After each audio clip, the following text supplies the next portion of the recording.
Hello दोस्तों, आज मैं आप लोगों को कुछ इंपॉर्टेंट प्रश्न बताने जा रहा हूं जो क्लास 10th के लिए बहुत इंपॉर्टेंट है। देखिए, ये मॉडल दे रखा है, मास्टरमाइंड का मॉडल है। ठीक है। और कक्षा 10 का इसमें आज मैं आप लोगों को कुछ इंपॉर्टेंट प्रश्न बताऊंगा जो आपकी परीक्षा के लिए बहुत इंपॉर्टेंट है। चैप्टर वाइज मैं आज आप लोगों को प्रश्न बताऊंगा। ठीक है। अगर ये प्रश्न आप लोगों ने अगर तैयार कर लिए तो इनमें से आप लोगों को ज़्यादातर प्रश्न मिल ही जाएंगे। और आपने किसी ना किसी का मॉडल खरीदा हो या बुक खरीदी हो तो आप उससे जो महत्वपूर्ण तथ्य दिए होते हैं या सूत्र, ये जरूर तैयार कर लीजिएगा। देखिए, इसमें दे रखे हैं ये। देखिए यहाँ तक। इसी प्रकार आपने मॉडल खरीदा हो या किताब खरीदी हो तो उसमें महत्वपूर्ण सूत्र दिए होंगे। अगर आप लोग सूत्र एक बार देख लेंगे तो आप लोगों को प्रश्न करने में ज़्यादा दिक्कत नहीं आएगी, क्योंकि आप लोगों को प्रश्न से पता चल जाएगा कि कौन सा सूत्र किस में क्या लगना है। या एक दूसरे में लगा के सूत्र देख सकते हैं, जो सही लगेगा उसका मतलब विकल्प में सही कर सकते हैं। ठीक है। तो आप देखिए, मैं आप लोगों को प्रश्न बताता हूँ। देखिए, बहुविकल्पीय में पहले सबसे बता दे रहा हूँ। ये देखिए, इसमें दे रखा है।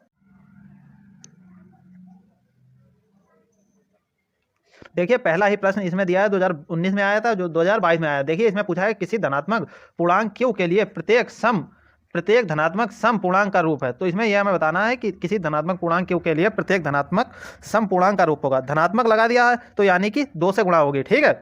और सम है तो ये वाला सी वाला ऑप्शन हमारा सही हो जाएगा। अब अगर यहीं पे पूछा होगा किसी धनात्मक पूर्णांक q के लिए प्रत्येक धनात्मक विषम, यहाँ पे अगर लगा होता विषम, तो हमारा आंसर हो जाता है ये वाला 2q+1। इसी में मैंने आप लोगों को 2 प्रश्न बता दिए। ठीक है।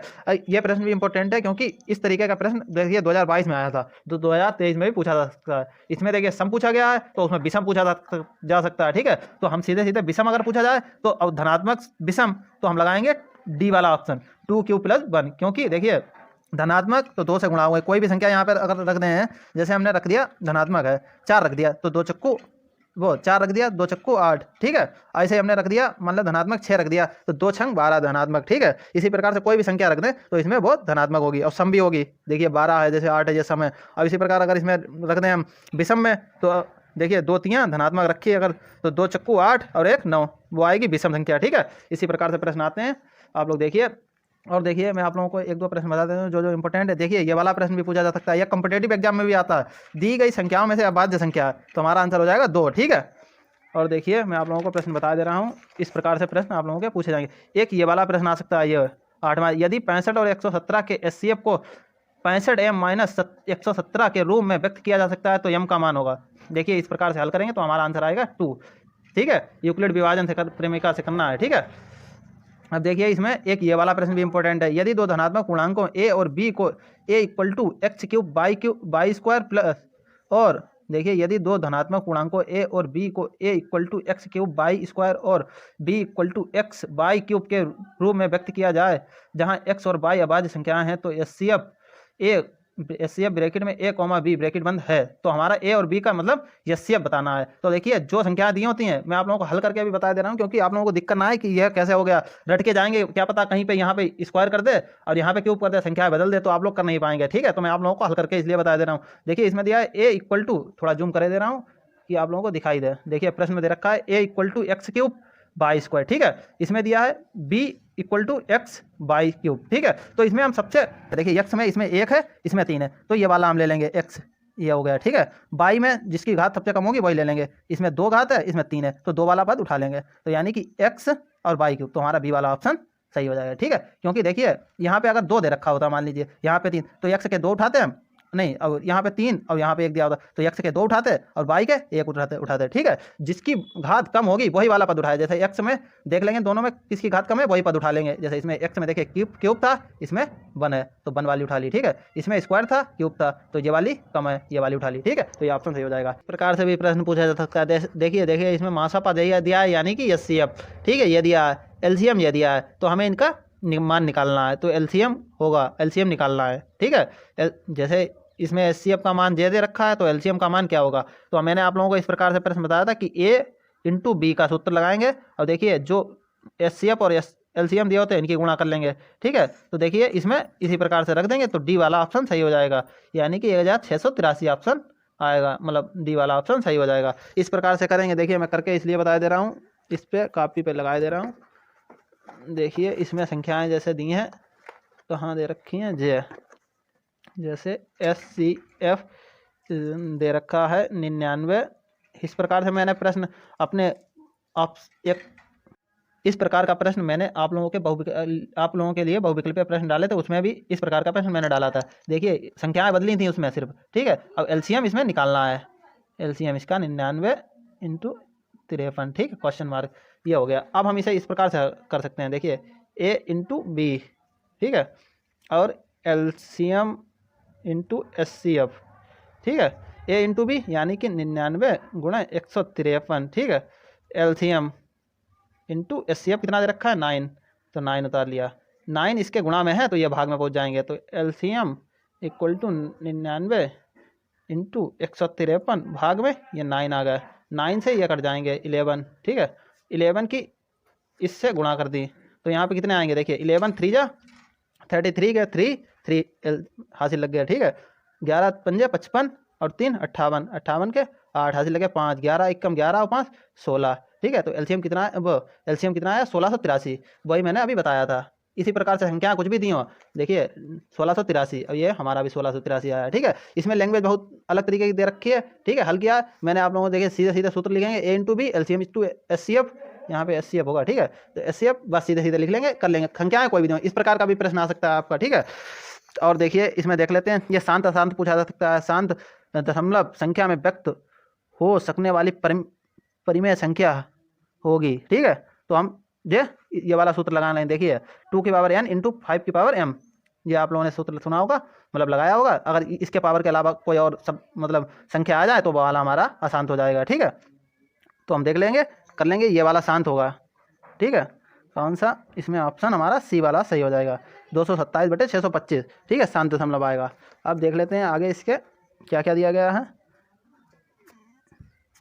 देखिए इस प्रकार का प्रश्न आएगा। अब देख लेते हैं वर्णात्मक प्रश्न, ठीक है, वर्णात्मक प्रश्नोत्तर यानी कि अति लघु में प्रश्न। देखिए इस प्रकार का आप लोगों को एक प्रश्न मिलने के बहुत अधिक चांस हैं, देखिए यूक्लिड विभाजन एल्गोरिथम प्रमेय से, ठीक है, इस तरीके से आप लोगों को एक प्रश्न जरूर मिलेगा, ठीक है। तो आप लोग लगा के देखिए, 2022 में भी आया, 2020 में भी आया, 2019 में भी आया, इस तरीके का प्रश्न आप लोगों को जैसे ज़्यादातर देखने को मिलेगा, ठीक है। और देख लीजिए ये इस प्रकार का प्रश्न भी आप लोग एक बार लगा के देखिए, 2021 में आया, लेकिन यह प्रश्न बहुत इंपॉर्टेंट है, ठीक है, और आपके बहुविकल्पीय के लिए बहुत इंपॉर्टेंट है ये वाला। धनात्मक संपूर्णांक मैंने बताया था, धनात्मक विषम पूर्णांक, देखिए 2q + 1, ठीक है, और धनात्मक संपूर्णांक 2q। अब देख लेते हैं जी, ये देखिए ये वाला प्रश्न अभी मैंने आप लोगों को करा के दिखाया, 2022 में आया है। इस प्रकार का ये वाला प्रश्न मैंने बहुविकल्पीय प्रश्न जो आप लोगों के लिए डाले थे उसमें भी आप लोगों को बताया होगा, शायद यही सवाल था, और देखिए 2022 में आया भी था, ठीक है। तो आप लोग इस प्रकार के प्रश्न भी देख लीजिएगा। और देख लेते हैं आगे इसमें प्रश्न, तो देखिए इसमें प्रश्न दे रखे हैं, ये शांत अशांत वाले प्रश्न आप लोग देख लीजिएगा, इस प्रकार का प्रश्न भी आप लोगों को अवश्य ही देखने को मिलेगा, ठीक है। अब देख लेते हैं इसके आगे सवाल देख लेते हैं। आज मैंने आप लोगों को सिर्फ एक चैप्टर के डाले, आगे चैप्टर के भी मैं आप लोगों को डाल दूंगा, ठीक है। देख लीजिए आप लोग इस प्रकार के प्रश्न देख लें, कौन से प्रश्न, ये वाला, हाँ ये वाला प्रश्न मैंने आप लोगों को जरूर बताया होगा, इस तरीका का प्रश्न जरूर आता है। एक प्रश्न आप लोगों से ज़्यादातर पूछा ही जाएगा कि दर्शाइए कि, यहाँ पे कुछ भी संख्या दे देगा, जैसे इसमें दिया है 3√2, ऐसे दे देगा, दर्शाइए कि 5√3 या 5√2 एक अपरिमेय संख्या है। तो मैंने आप लोगों को करने का तरीका बताया, एक वीडियो मैंने बहुत पुरानी डाली थी, उसमें आप लोग देखिए, मैंने स्टेप बाय स्टेप बिल्कुल आप लोगों को करने का तरीका बताया। या आप लोग इस तरीके से कर सकते हैं, देखिए मॉडल में दे रखा है सीधे सीधे, इसमें इस तरीके से भी आप लोग कर सकते हैं। देखिए यह प्रश्न भी बहुत इंपॉर्टेंट प्रश्न है, इस तरीके का प्रश्न जरूर ही आता है। देखिए या सीधे सीधे पूछ दिया जाएगा, सिद्ध कीजिए कि √5 या कुछ भी 7, 3 कुछ भी दे सकता है, एक अपरिमेय संख्या है, ठीक है। तो ये हमें सिद्ध करना पड़ेगा। देख लिए विस्तृत प्रश्न मैं आप लोगों को बता रहा हूँ, जो प्रश्न आप लोगों से पूछे जा सकते हैं। विस्तृत में इससे ज़्यादा प्रश्न आते नहीं है, लेकिन देखिए इस तरीके से प्रश्न आप लोगों से पूछा जा सकता है। देखिए ये वाला अभी जो मैंने आप लोगों को उधर पीछे प्रश्न बताया, सिद्ध कीजिए कि 2 - √5 एक अपरिमेय संख्या है। इसी प्रकार इसमें कोई संख्या अगर बदल भी दे तो भी आप लोग लगा सकते हैं। देखिए इसमें दिया है, सबसे पहले मान लेंगे, कल्पना कर लेंगे, या जैसे माना कि संख्या 2 - √5 परिमेय संख्या है, ठीक है, हम इसे परिमेय संख्या मान लेंगे, थोड़ी देर के लिए मान लेंगे सवाल करने के लिए, ठीक है। अब इसे हम P/Q के रूप में लिख सकते हैं, क्योंकि ये परिमेय संख्या हो गई, ठीक है। 2 - √5 = P/Q होना चाहिए, जहाँ पे Q ≠ = 0, ठीक है, और P और Q धनात्मक पूर्णांक है, ठीक है। इसे लिख लेंगे P - √5 = P/Q। 2 मैं इधर भेज दूंगा, या इधर 5 भेज दीजिए, √5 हो जाएंगे, P - Q वो पी अपॉन क्यू इधर आ जाएंगे 2 में, ठीक है। तो ये हो जाएगा √5 = 2 माइनस पी अपॉन क्यू। इसीलिए देखिए इसमें दे रखा है, इसीलिए पी अपॉन क्यू परिमेय संख्या है, अतः ब्रैकेट में दिया है 2 माइनस पी अपॉन क्यू भी परिमेय संख्या होगी, ठीक है। अगर ये परिमेय संख्या है तो ये वाली भी तो परिमेय संख्या होगी, ठीक है। इसीलिए ब्रैकेट में दे रखा है 2 minus P upon Q bracket बंद = √5 तथा ब्रैकेट में 2 माइनस पी अपॉन क्यू परिमेय संख्या है, ठीक है। ब्रैकेट बंद परिमेय संख्या है, क्यों, इसीलिए √5 भी परिमेय संख्या है, परंतु यह तथ्य गलत, देखिए परंतु यह तथ्य की √5 परिमेय संख्या है असंगत एवं त्रुटिपूर्ण तथा अमान्य है, जिसके लिए हमारे द्वारा की गई कल्पना ही उत्तरदायी है, यानी कि यह परिमेय संख्या नहीं है। देखिए इन्होंने असंगत, त्रुटिपूर्ण और अमान्य मान लिया है, जिसके लिए हमारे द्वारा की गई कल्पना ही उत्तरदायी है, यानी कि इसीलिए संख्या 2 माइनस √5 परिमेय संख्या नहीं हो सकती, ठीक है। तो ये अपरिमेय संख्या, अतः संख्या 2 माइनस √5 अपरिमेय संख्या होगी। इसी प्रकार से देखिए कई प्रश्न पूछे जा सकते हैं, और कोई जरूरी नहीं इन्हीं में से प्रश्न पूछे, इसी तरीके से संख्याएं वो कोई भी दे दें, आप लोग जरूर करके आइएगा। इसी प्रकार से स्टेप बाय स्टेप कर लीजिएगा, या फिर जैसे मतलब आप लोगों ने किताब में भी देखा होगा, इस प्रकार से एक प्रश्न लगा होगा, या इसी से लिख के आइए इसी तरीके से, तो आपको पूरे नंबर मिलेंगे, और इस तरीके का प्रश्न जरूर आता है, ठीक है। कल मिलते हैं अगले वीडियो में अगले चैप्टर के साथ, ठीक है।